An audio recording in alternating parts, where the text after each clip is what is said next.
In today's video, I'm going to be showing you guys my first attempt at doing an actual commander deck profile for the Lord of the Rings, the Frodo, Adventurous Hobbit, and Sam Loyal Attendant with Partner. Now, these are in the Food and Fellowship Commander deck. I did not purchase the deck directly, but I have picked up a lot of stuff from it. This is my first time doing this, so bear with me a little bit. I don't want it to be super long, but I thought it'd be fun, so let's get into the video.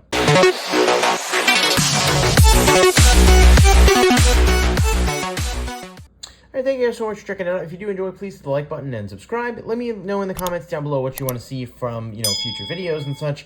And yeah, if you want to see more Commander deck profiles, let me know. I have a lot of different decks, and I think it might be fun. I've actually just had a lot of fun building this and kind of playing around with it. So I'll quickly read these two effects for anyone unfamiliar. So we've got Frodo, Adventurous Hobbit. He's 1 black, 1 white. Partner with Sam and Vigilance. When Frodo attacks, if you gain 3 or more life this turn, the ring tempts you. Then if Frodo is your ring bearer and the ring has tempted you 2 or more times this game, draw a card. Pretty easy to drop, low cost, with the ability to trigger ring temps and get some additional draw power.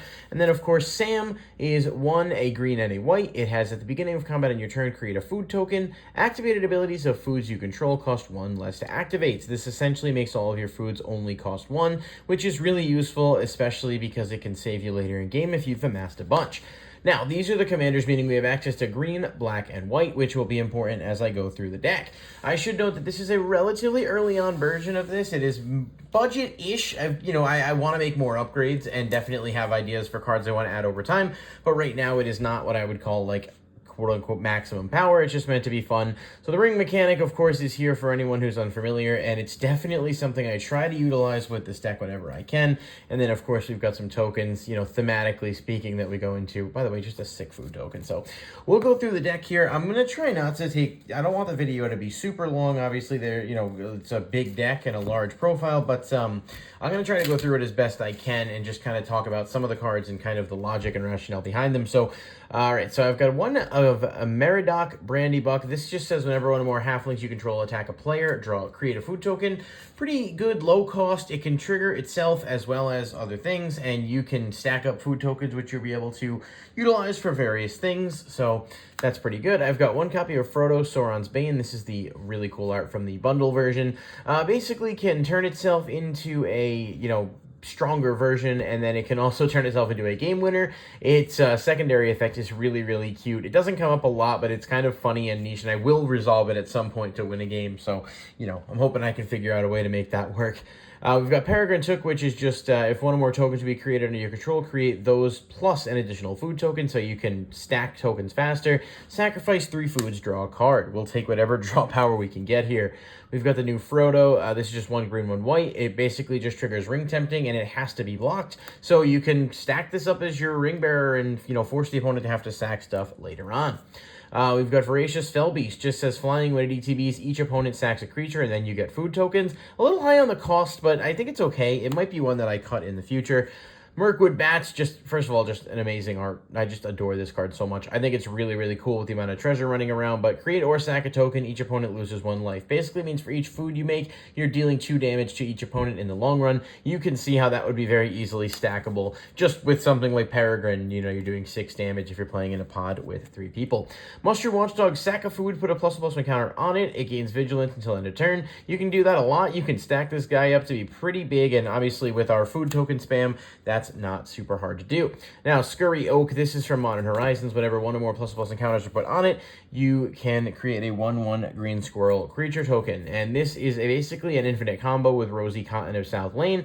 She says whenever she enters battlefield, create a food token. Whenever you create a token, put a +1/+1 counter on target creature other than Rosie. So you just put a counter on Oak, you make a token, you put a counter on it. You can see you can just kind of go infinite to do whatever you need it to do. So just a really, really cool, one of those like silly kind of commander things. Nimble Hobbit, just a solid-ish option to be able to tap stuff if you have extra foods. Savvy Hunter, I kind of dig this card, but I'm not like super, haven't utilized it a ton so far, but the draw power is good and the attacking and blocking mechanic works.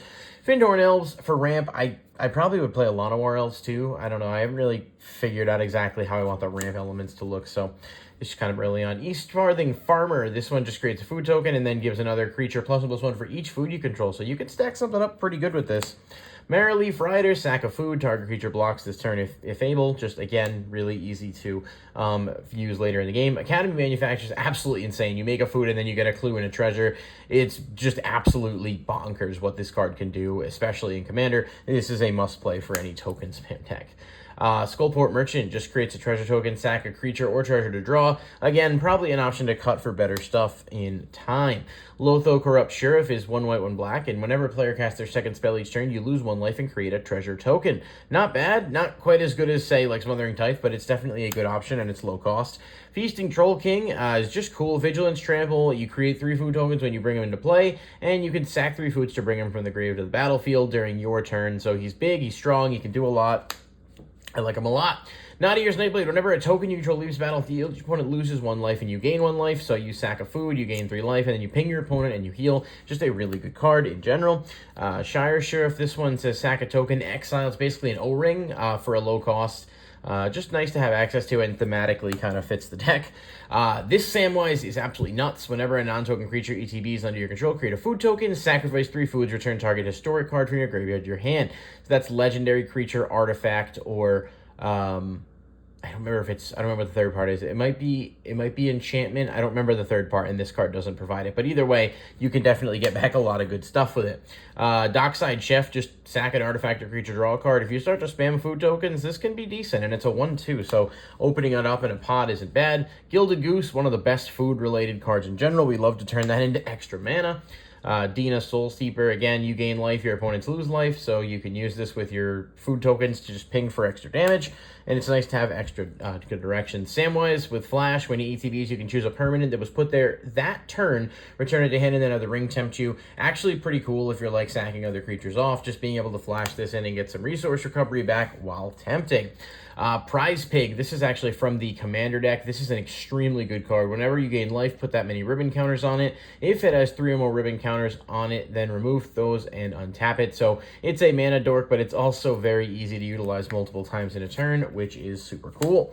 Golem Patient Plotter, 1 and a black. When it leaves the battlefield, the ring tempts you. You can sack a creature, return it from your graveyard to your hand. Just honestly kind of thematic. It's just something I like having in here. And obviously there are some combos you can do with it. Generous Ent is 5 and a green reach. When it ETBs, create a food token, but it also has forest cycling, so you can discard this to search like a Triome or anything you want to get access to, so it's not bad for that. Curious Pair is an adventure that creates a food token for 1 green and then gives you a body later on. And then we've got Farmer Cotton, which is just X white green, and when it ETBs, you create X 1/1 white halfling creature tokens and X food tokens. This can be absolutely wild depending on when you play it, especially if you have doublers or stacks out in the meantime. So that's it for the main creature lineup. There are definitely other creatures to play, and there are definitely some upgrades that I want to make, but this is just kind of the base version with that of where I'm at so far. Moving on to sorceries. Rampant Growth, pretty straightforward here. Harmonize, draw power is always good. Green doesn't have a ton of it. I got Elven Farsight. Scry 3, reveal the top card. If it's a creature, you can draw a card. It's not like the best card ever, but it's, again, thematic, and it works for what you're looking for. Nature's Lore, pretty good. Farseek, also pretty good. Just your general, fetch. 3 Visits is another really good card, too. I don't have, a copy of it for this deck at the moment. Wrath of God, you still want to have board wipes, so that's important. Savine's Reclamation, just a decent card in general, basically a reanimator for mana value 3 or less, and it's definitely something you can make a lot of use of in this deck, so it's worth having. Sign in Blood, just decent draw power. Explosive Vegetation, this would probably come out for Kodama's Reach if I had had more access to other stuff, and will likely be an upgrade that I make at some point. Sam's Desperate Rescue. Come on, the Commander's Sam. It's got to be in here. Return creature from graveyard to your hand and the ring tempts you. Just, again, a nice way to get back some stuff. Many Parting. Search your library for a basic land, reveal it, then create a food token so you can get whatever color you need, color fixing, and then the food token kind of gets you started. And then Damnation, just, again, another board wipe option. And Giant Opportunity. You can sacrifice 2 foods, create a 7/7 green giant creature, or create 3 food tokens. It's actually not bad, and you can bring this out pretty early on and have some good board presence in a pot. So that's it for sorceries. Like I said, there are definitely upgrades. I don't have access right now to Mana Crypt and Mana Vault, so it's a bit more budget on that front. But we've got Witch's Oven. I honestly don't love this card. I don't know how I feel about it too much going forward. It may not stay in there. Talisman of Conviction, Lightning Greaves, obviously kind of standard stuff here. Arcane Signet, Wayfarer's Bauble. We'll take the ramp however we can get it.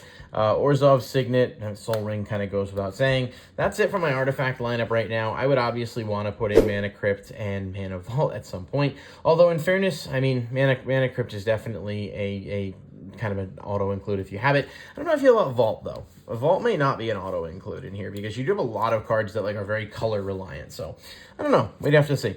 For the instance, I've got Fog. Definitely, like, you play a lot of low-cost stuff and it can be hard to get stuff going. Cosmic Rebirth, another Reanimator-type card that's easy to do here and plays into our life gain. Reckoner's Bargain, just for a bit more draw power. Path to Exile, you know, Vampiric Tutor. Like I said, some of the good cards are in here. Swords to Plowshares, obviously.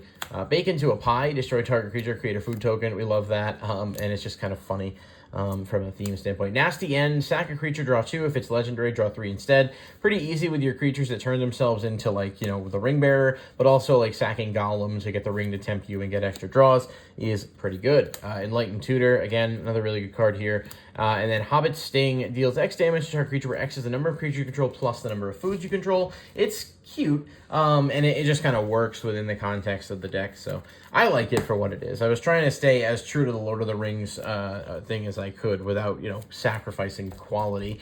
Flowering of the White Tree is just a busted card. I made a video on the channel talking about it. If you didn't see it, check it out, because the card is just silly good. Elven Chorus is really good too. It turns all your creatures into mana dorks, basically, and lets you have access to the library. Phyrexian Arena for draw power. I could easily see this being a cut, you know, to put in some better stuff. In the enchantment area, I should just acknowledge that cards like Anointed Procession and Doubling Season are both really, really good. They're also just kind of pricey, and as this is more of a fun build, I haven't gotten access to those just yet for this deck, but I would include them if you have them. Sanguine Bond, whenever you gain life, that opponent loses that much life, you're sacking food tokens and you're pinging for 3. I mean, you could see where this would start to ladder up into some serious damage. Trail of Crumbs, this actually allows you to look at cards when you sack a food if you pay a mana and get extra resources. And then Call of the Ring, this one, beginning of your upkeep, the ring tempts you. Whenever you choose a creature as a ring bearer, you may pay 2 if you do draw a card. So we like having an extra, essentially an extra Phyrexian Arena at the start of each turn, and this is just a good card that again fits with what we're looking to do. The land base, definitely not 100% where I want it to be just yet, but we're working on it. So I ideally, like, with the way this deck works, I really want to be able to play as many fetches as possible because I need to be able to get into the deck and get access to stuff. And I am proxying a couple for the purpose of this video here with Windswept Heath and Flooded Strand. I'll put a quick little graphic on the screen, but Verdant Catacombs, Marsh Flats, that's what we have for that right now. But ideally, like, at the end of the day, when all is said and done, I want to get all the fetches for this that I can play, because you really need to make up some ground in, you know, in earlier games. Command Tower, pretty standard stuff here. Caves of Aquilios, Bountiful Promenade, Llanowar Wastes, all just good. I think the Battle Bond or Commander Legends lands are probably really, really good inclusions too. I need to get Vault of Champions, the other ones. Gingerbread Cabin, Twilight Mire. This is a really good card. Murmuring Bosk. This is a forest, but it's also a white or black. It basically, you can fetch this and get a triome, so you'll have access to, you know, this and your main triome, which is just kind of cool for that, you know, purpose. Godless Shrine. I gotta get the other shocks, copies of the other shocks for this. But they obviously Temple Garden and Overgrown Tomb would be inclusions if you have them. Horizon Canopy, Bag End, and Grey Havens. I like this card a lot because you play so many legendary creatures. It's not hard to pull off. The Shire, pretty good, just making the food tokens. Minas Tirith, I think both of these are really solid legendary lands. Shire's not incredible or anything, but we'll take the food generation if we have the extra mana.